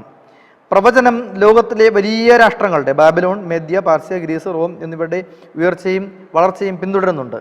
അതിൻ്റെ ഓരോന്നിൻ്റെയും കൂടെ അധികാരം കുറവുള്ള രാജ്യങ്ങളുടെ ചരിത്രം അത് തന്നെ ആവർത്തിച്ചിട്ടുണ്ട്. ഓരോന്നും അതിൻ്റെതായ പരീക്ഷാ കാലഘട്ടം ഉണ്ടായിട്ടുണ്ട്. ഓരോന്നും പരാജയപ്പെട്ടിട്ടുണ്ട്, അതിൻ്റെ മങ്ങിപ്പോയിട്ടുണ്ട്, ശക്തി വിട്ടുപോയിട്ടുണ്ട്. രാജ്യങ്ങൾ ദൈവത്തിൻ്റെ തത്വങ്ങൾ ത്യജിക്കുകയും അവരുടെ തിരസ്കരണത്താൽ അവരുടെ നാശം കൊണ്ടുവരികയും ചെയ്തിട്ടുണ്ട്. എന്നാൽ ദിവ്യമായ മേലധികാരം നടത്തുന്നതിനായ ഉദ്ദേശം പ്രത്യക്ഷമായി തന്നെ യുഗങ്ങളായി പ്രവർത്തനത്തിൽ ആകുന്നു. എലൻ ജി വൈറ്റ്, പ്രവാചകിയായ എലൻ ജി വൈറ്റ് പറഞ്ഞിരിക്കുകയാണ്. നമുക്ക് വേദപുസ്തകത്തിൻ്റെ ചരിത്ര കാലഘട്ടങ്ങൾ നമുക്ക് എന്തുകൊണ്ട് പഠിക്കണം, വേദപുസ്തകത്തിൻ്റെ ചരിത്രം നമ്മൾ എന്തുകൊണ്ട് പഠിക്കണം എന്നതിൻ്റെ നല്ലൊരു ഉദാഹരണമാണ് എലൻ ജി വൈറ്റിൻ്റെ ഈ പ്രവാചകന്മാരും രാജാക്കന്മാരും എന്ന പുസ്തകത്തിലെ ഈ വരികൾ. എന്താണ്? ചരിത്രത്തെ ആലോചിച്ച് നോക്കൂ. വലിയ വലിയ രാജാക്കന്മാരുണ്ടായിട്ടുണ്ട്, വലിയ വലിയ പ്രവാചകന്മാരുണ്ടായിട്ടുണ്ട്, വലിയ വിശ്വാസികളുണ്ടായിട്ടുണ്ട്, അല്ലേ? സാമ്രാജ്യങ്ങൾ ഉണ്ടാവുകയും സാമ്രാജ്യങ്ങൾ തകർന്നു പോവുകയും ചെയ്തിട്ടുണ്ട്. എന്തുകൊണ്ട് സാമ്രാജ്യങ്ങൾ അധപതനത്തിലേക്ക് പോയി എന്ന് ചോദിച്ചാൽ, അവർ അഹങ്കാരത്തിലൂടെയും ദൈവത്തെ മറന്നുകൊണ്ടും അവരെന്ത് ചെയ്തു? സ്വയം തിരസ്കരിക്കുകയാണ് ചെയ്തത്. സ്വയം തിരസ്കരിക്കുകയാണ്. ബാബിലോൺ സാമ്രാജ്യം സ്വയം തിരസ്കരിക്കുകയാണ് ചെയ്തത്. ദൈവത്തെ തിരസ്കരിച്ചു കഴിഞ്ഞാൽ പിന്നെ അവർക്ക് നിലനിൽപ്പുണ്ടായില്ല. നോക്കൂ, നിനവെ പട്ടണത്തിന് എന്താ സംഭവിച്ചത്? ദൈവം അവരെ നശിപ്പിച്ചില്ല. ദൈവം അവരെ നശിപ്പിക്കുമെന്ന് പറഞ്ഞ നാൾ വരെയും അവർ ഉപവാസത്തിലിരുന്നു, രട്ടെടുത്ത് വെണ്ണീരിലിരുന്നു, ഉപവസിച്ചു. അവരുടെ പ്രാർത്ഥന ദൈവം കേട്ടു, ദൈവം അവരെ നശിപ്പിച്ചില്ല. അതേസമയം ദൈവത്തിൻ്റെ ജനമെന്ന് പറഞ്ഞവർ ദൈവത്തോട് എന്താ ചെയ്തത്? പിറുപിറുക്കുകയാണ് ചെയ്തത്, അല്ലേ? അസൂയോടും കുശുമ്പോടും പിറുപിറുപ്പോടും കൂടി ആണ് ജനം ദൈവത്തിൻ്റെ മുമ്പിൽ നിന്ന് സംസാരിക്കുകയും പ്രവർത്തിക്കുകയും ചെയ്തത്. നാം ദൈവത്തിൻ്റെ അരികിലേക്ക് കടന്നു ചെല്ലുമ്പോൾ നിനവേക്കാരെ എപ്പോഴും ഓർക്കുക. നിനവേക്കാരെ ഓർക്കേണ്ടത് എന്താണ്? അനുതാപഹൃദയം. അനുതാപഹൃദയം.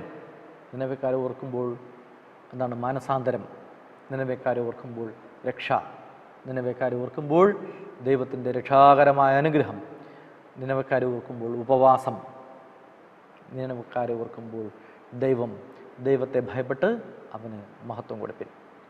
പ്രിയമുള്ളവരെ, ഈ അന്ത്യനാളുകളിൽ നമ്മളായിരിക്കുമ്പോഴും നമ്മുടെ ജീവിതം എങ്ങനെയാണ്, നമ്മുടെ വിശ്വാസം എങ്ങനെയാണ്, വിശ്വാസ ജീവിതം എങ്ങനെയാണ്, നമ്മുടെ ചിന്തകൾ എങ്ങനെയാണ്, നമ്മൾ സ്വയം വിലയിരുത്തുക.